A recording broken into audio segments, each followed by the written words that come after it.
वनवास म्हणणाऱ्या पंकजा मुंडेंनी पक्षाने दिलेल्या जबाबदारीचा सन्मान म्हणून स्वीकार करते अशी प्रतिक्रिया दिली आहे। उमेदवारीची अपेक्षा होती मात्र आत्मविश्वास नव्हता अशी कबुली त्यांनी दिली। तर प्रीतम मुंडेंना विस्थापित होऊ देणार नाही असंही त्या म्हणाल्या।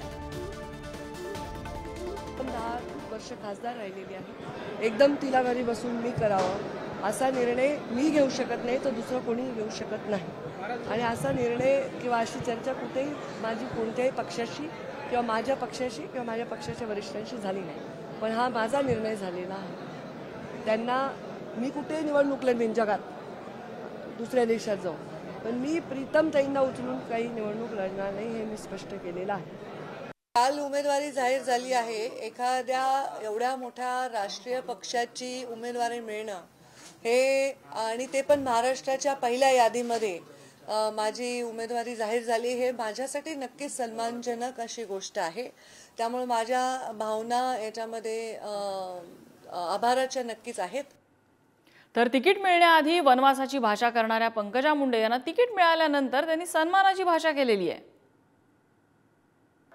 श्रीरामाचं गाणं, श्रीरामाचं मंदिर पाहिलं ना अयोध्या, तुम्ही घरी बसून दर्शन घेतलं ना, देव काय कुठेही आहे, अयोध्येतच आहे, अयोध्येत प्रतिष्ठापना झाली, आपण इथून दर्शन घेतलं श्रीरामाचं।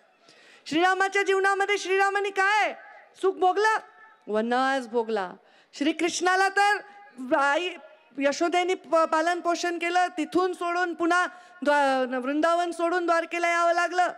प्रत्येकाला मनुष्य योनीमध्ये जन्म घेतल्यावर संघर्षाला सामोरं जावं लागतं, पण चांगल्या माणसाला खतपाणी, चांगल्या विचारांना खतपाणी देणं ही काळाची आता गरज आहे।